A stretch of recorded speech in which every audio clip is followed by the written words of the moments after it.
So hello and welcome. आप सभी लोगों का फिफ्थ पार्ट में बहुत बहुत स्वागत। चैप्टर थर्ड है। हर जगह मैं नोटिस करता आ रहा हूँ कि सेकंड पार्ट लिखा हुआ है, किसी भी बच्चे ने कमेंट नहीं करा अभी तक। लेकिन ऑफ कोर्स आपको थर्ड चैप्टर पता है, 2023 और 24 के हिसाब से चैप्टर लेक्चर सीरीज चल रहा है। यानी कि इस चैप्टर के ऊपर 5 वीडियो आ चुकी है। यानी कि आप समझ सकते हैं चैप्टर कितना इंपॉर्टेंट है। मैं एक एक चीज़ को डिटेल में बताने की कोशिश कर रहा हूँ। अभी तक हमने पूरे चैप्टर के अंदर समझने की कोशिश करी थी कि इलेक्शन क्या है, इलेक्शन में पीआर सिस्टम क्या है, इजराइल में क्या था, पुर्तगाल में क्या था, अर्जेंटीना में क्या था, भारत के अंदर राज्यसभा में एसटीवी सिस्टम क्या था। हमने ये सब समझ लिया। अब वीडियो लेक्चर सीरीज थोड़ा सा आगे बढ़ रहा है और वो है रिजर्व्ड कॉन्स्टिट्यूंसी को लेकर। देखिए, भारत के अंदर इलेक्शन कई सालों से हो रहा है, कई सालों से हमें इलेक्शन देखने को मिल रहा है भारत में। लेकिन आपने नॉर्मल सा ये समझा होगा कि रिजर्व्ड कॉन्स्टिट्यूंसी बनाना जरूरी क्यों है। चाहे वो लोकसभा के लिए ले लीजिए इलेक्शन और चाहे वो राज्यसभा के लिए ले लीजिए इलेक्शन, चाहे वो लोकल बॉडी इलेक्शन ले लीजिए, चाहे वो आपके काउंसलर के इलेक्शन ले लीजिए और चाहे गांव में प्रधानी और सरपंच के इलेक्शन ले लीजिए। भारत के अंदर जनसंख्या इतनी ज़्यादा है कि हर कैटेगरी के लोगों को हमें संभाल के रखना है और बनाए रखना है। दैट इज़ वाई भारत में एक चीज़ को आज़ादी के टाइम पीरियड में बहुत ही अच्छी तरीके से मंथन करके समझा गया कि रिजर्व्ड कॉन्स्टिट्यूंसी होना ज़रूरी क्यों है। कारण ये है कि आप देख सकते हो, there should be reservation seat on socially, financially, educationally backward classes. समाज में सभी सामाजिक लोग, आर्थिक लोग और शैक्षणिक लोग जो हैं, जो पिछड़े वर्ग के हैं, उनको समाज में सीटें आवंटित करना बहुत ज़्यादा ज़रूरी है। कारण ये है कि हम लोग चाहते हैं कि सभी एससी, एसटी, ओबीसी कैटेगरी के लोग समाज में जो इतने सालों से उत्पीड़ना झेल रहे हैं, इतने सालों से शोषण झेल रहे हैं, वो खत्म किया जा सके। दैट इज वाई हम लोगों ने क्या करा कि the candidate must be belong for the reserve constituency. Bharat के अंदर जब शुरुआती समय में रिजर्व कॉन्स्टिट्यूंसी या रिजर्वेशन की शुरुआत करी गई थी तो इसे 10 साल के लिए लाया गया था कि 10 साल के बाद इसको ख़त्म कर दिया जाएगा। लेकिन ये अभी तक कंटिन्यू है। बहुत सारे लोग इसके ऊपर क्वेश्चंस भी करते हैं कि रिजर्वेशन की वजह से आज जनरल कैटेगरी जो है, जो अपना मान सम्मान उसका कई साल पहले था, वो खोती जा रही है। अभी सरकार का डिसीजन होता है, लेकिन एक वक्त ऐसा ज़रूर आएगा कि रिजर्वेशन जैसी चीज़ें जो है हमें ख़त्म ही करनी पड़ेगी समाज में इक्वल बैलेंस लाने के लिए। जहां हमने एससी, एसटी और ओबीसी लोगों को समाज में मतलब कह सकता हूँ ऐसा तबका बनाने की कोशिश करी कि वो कंधे से कंधा मिला के चल सके। लेकिन अभी हो यही रहा है कि वो जनरल कैटेगरी के लोगों का रिजर्वेशन भी ख़त्म कर दे रहे। तो ये थोड़ा सा कहीं ना कहीं भेदभाव हमें देखने को मिलता है। लेकिन इलेक्शन आज़ादी के टाइम पीरियड के बाद से होना चालू हो गया था और रिजर्व्ड कॉन्स्टिट्यूंसी ज़रूरी थी। लेकिन आपको मैं बता दूं कि अंग्रेजी सरकार ने रिजर्व्ड कॉन्स्टिट्यूंसी होने से पहले भी एक ऐसी चीज़ निकाली, जो कहीं ना कहीं बहुत ही गलत थी। वो थी सेपरेट इलेक्टोरल पॉलिसी। दोस्तों, ये है क्या, पहले मैं आपको समझाता हूँ।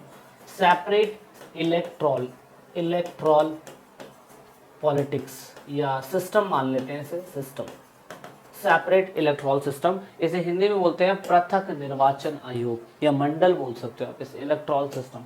दोस्तों, जब भारत के अंदर 1935 का एक्ट लागू करा गया तो ये कहा गया कि देखिए समाज में हर व्यक्ति को इलेक्शन लड़ने का अधिकार है।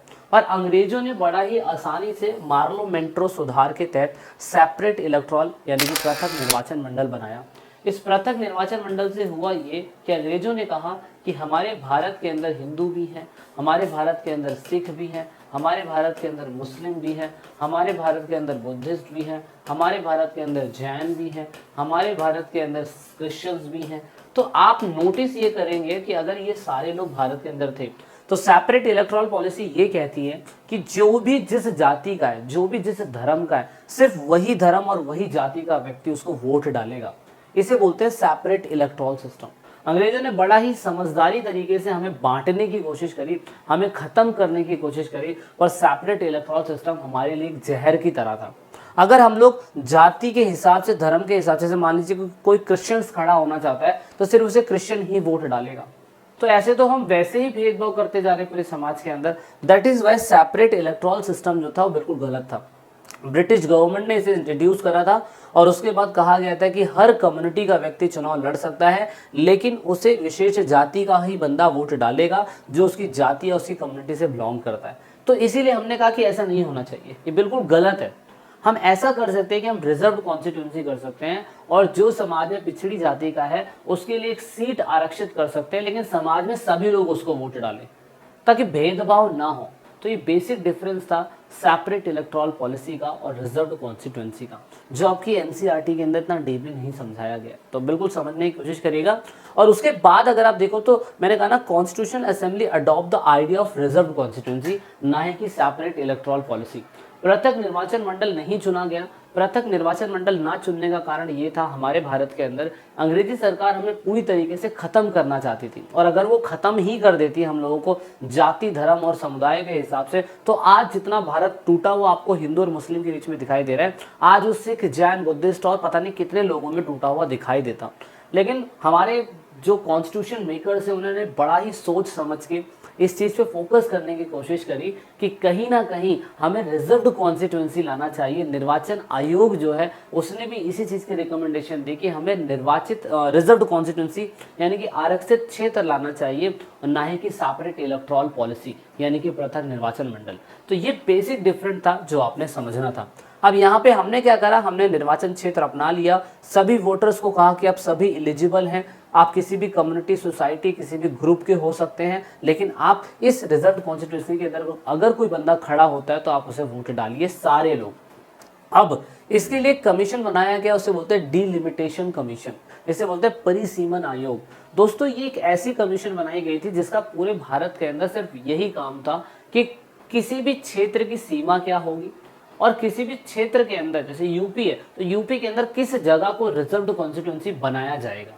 इसकी शुरुआत भारत के अंदर राष्ट्रपति के द्वारा ही करी गई थी, और हमारे भारत के पहले राष्ट्रपति राजेंद्र प्रसाद, उन्होंने भी इस चीज़ के ऊपर फोकस करा था, लेकिन शुरुआती समय में नहीं बना था। लेकिन कुछ सालों के बाद रिजर्व्ड कॉन्स्टिट्यूएंसी का फॉर्मूला डीलिमिटेशंस कमीशन ने इंट्रोड्यूस करा, और उन्होंने बताया कि हम ऐसा कर सकते हैं कि reserved constituency determined under the combination action delimitation commission और इलेक्शन द कमीशन। मतलब मेन ये कि इलेक्शन कमीशन और डिलिमिटेशन कमीशन आपस में मिल जाएगी। लोगों को डिलिमिटेशन कमीशन और इलेक्शन कमीशन दोनों एक ही लगता है, लेकिन दोनों गलत है। यहाँ पे इलेक्शन कमीशन का काम है इलेक्शन करवाना, डिलिमिटेशन का काम है पूरे क्षेत्र में रिजर्व कॉन्स्टिट्यूएंसी को ढूंढ के दिखाना। तो यहाँ पे ये लोग क्या करते हैं, भारत के अंदर जैसे कि मान लीजिए 543 सीटें हैं, अभी 84 सीटें जो है एससी के लिए है, ये मैं एमपी की बात कर रहा हूँ, 41 सीटें एसटी के लिए। एसटी के अंदर ट्राइबल्स कम्युनिटी भी आ गई है। मुर्मू जो है हमारे देश की राष्ट्रपति जी, वो आप देखेंगे कि वो अभी ट्राइबल कम्युनिटी से बिलोंग करती है। तो हमने रिजर्व्ड कॉन्स्टिट्यूएंसी बनाया और हमने कहा कि जिस क्षेत्र के अंदर, जैसे मान लीजिए कि उत्तर प्रदेश, राजस्थान मान लेते हैं, राजस्थान के अंदर कुछ भिवाड़ी एक जगह है जिसे रिजर्व्ड कॉन्स्टिट्यूएंसी में डाला गया। कारण ये था कि वहाँ पे उस कम्युनिटी के ही लोग रहते हैं जो बेचारे एससी एसटी से बिलोंग करते हैं, उनकी संख्या जो थी बहुत ज़्यादा थी। इसीलिए डीलिमिटेशन कमीशन तय करता है कि वो जगह रिजर्व्ड कॉन्स्टिट्यूएंसी होनी चाहिए। वो बदल भी सकता है, बदलने का अधिकार किसी भी पॉलिटिशियन को नहीं है और ना ही किसी राज्यसभा लोकसभा के व्यक्ति को। वो सिर्फ डीलिमिटेशन कमीशन ही करता है जो रिजर्व्ड कॉन्स्टिट्यूएंसी बनाता है। अब हम लोग जाति के आधार पर या कास्ट बेस्ड सिस्टम के आधार पर तो हमने रिजर्वेशन दे दिया, लेकिन वुमेन को रिजर्वेशन ना मिलना भी कहीं ना कहीं जेंडर इनइक्वालिटी दिखाता है। लोकसभा के अंदर अभी भी इलेक्शन अगर आप देखें तो ज़्यादातर मेन ही हमें दिखाई देते हैं, तो इनके लिए सीटों का आरक्षण होना भी ज़रूरी है। शिक्षा की कमी हो जाएगी अगर हम लोग क्या कहते हैं इनके साथ भेदभाव करेंगे। इस हिसाब से अगर हम देखें तो वुमेन का रिप्रेजेंटेशन 10 से 11% हुआ है 2024 तक आते आते भी। कोई भी बड़ा मिनिस्टर जो था शुरुआती समय में वुमेन नहीं होती थी। फिर हमने समझा, हमने लोकल बॉडी जो पंचायती व्यवस्था होती है उसमें 50% वुमेन का रिजर्वेशन दिया, लेकिन आज भी लोकसभा के अंदर और राज्यसभा के अंदर वुमेन का रिप्रेजेंटेशन रिजर्व्ड नहीं है। ये ज़रूर याद रखने वाली बात है कि हमारे भारत में ये कानून बनना ज़रूरी है कि लोकसभा के इलेक्शन के अंदर और राज्यसभा के इलेक्शन के अंदर हमें वुमेन को भी रिजर्व करना ज़रूरी है सीटों को लेके, ताकि हमारे देश में वुमेन एम्पावरमेंट बन सके और हम लोग महिलाओं को भी जेंडर इनइक्वालिटी से ख़त्म कर सके। ये हमारे लिए जानना ज़रूरी है। अब यहाँ पर वुमेन एम्पावरमेंट सिर्फ किताबों के अंदर है, लेकिन रियल बेसिस पे नहीं है, जैसा कि आप देख सकते हैं।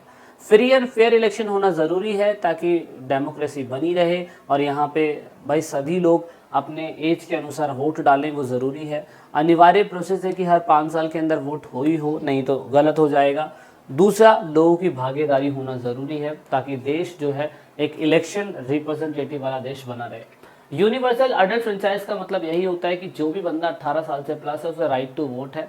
आर्टिकल नंबर 206 के अनुसार कहा गया है कि इलेक्शन जो लोकसभा के होते हैं, राज्यसभा के होते हैं, सॉरी इलेक्शन विधानसभा के और लोकसभा के, वो कहीं ना कहीं 18 साल से प्लस के बीच में होना ही चाहिए। और 18 साल का कोई भी व्यक्ति अगर हो तो उसके साथ जाति, धर्म, पैसा, लिंग भेद, इनके हिसाब से भेदभाव ना हो तो ज़्यादा अच्छा है।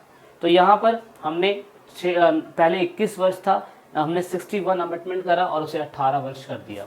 ये थोड़ा सा इंपॉर्टेंट है। और ये राजपाल जी पूछ रहे हैं कि क्या मैं वोट डाल सकता हूँ, तो ऑफकोर्स राजपाल अगर 18 साल के हैं और अपनी इलेक्शन कॉन्स्टिट्यूंसी में हैं, उनका वोटर लिस्ट बना हुआ है, तो वोट डाल सकते हैं। क्या आप वोट डाल सकते हैं? मुझे कमेंट करने की कोशिश करिएगा। नेक्स्ट क्वेश्चन, कौन वोट नहीं डाल सकता? वोट वो नहीं डाल सकता जिसकी एज पूरी नहीं हुई है। वोट वो नहीं डाल सकता जो मानसिक रूप से असामान्य है। वोट वो नहीं डाल सकता जो वहाँ का प्रवासी नहीं है, यानी कि दूसरे ग्रह से आया हुआ है। वोट वो नहीं डाल सकता जिसमें क्रिमिनल केसेस या करप्शन या अपराध के मामले दर्ज पड़े। तो ये ज़रूर फोकस रखिएगा। वोट वो नहीं डाल सकता जिसकी भूमिका दर्ज नहीं हो रखी, मतलब वो उसने चुनावी जो वो है वोटर लिस्ट, उसमें अपना नाम दर्ज नहीं कराया। तो क्या आप वोट डाल सकते हैं? आप अपने आप से क्वेश्चन पूछ सकते हैं। राइट टू कॉन्टेस्ट इलेक्शन, सभी को चुनाव लड़ने का अधिकार है, बस वो इंडियन सिटीजन होना चाहिए, 25 साल से पूरा होना चाहिए, और ऑफकोर्स उसके ऊपर कोई भी मुकदमा 1 से 2 साल का जो जेल में बंदा गया हो वो नहीं जाना चाहिए। ठीक है। सो गाइज, ये था आपको पूरी तरीके से समझाना मेरा मकसद। याद रखिएगा क्लास 11 का पूरा lecture series free of cost है। चैनल के साथ जुड़िए, वीडियो को लाइक करिए, चैनल को सब्सक्राइब कीजिए। जय हिंद, जय भारत, वंदे मातरम। कुछ भी नोट चाहिए तो हमारे वीडियो के डिस्क्रिप्शन में लिंक है, वहाँ जाइए। This is it in this video.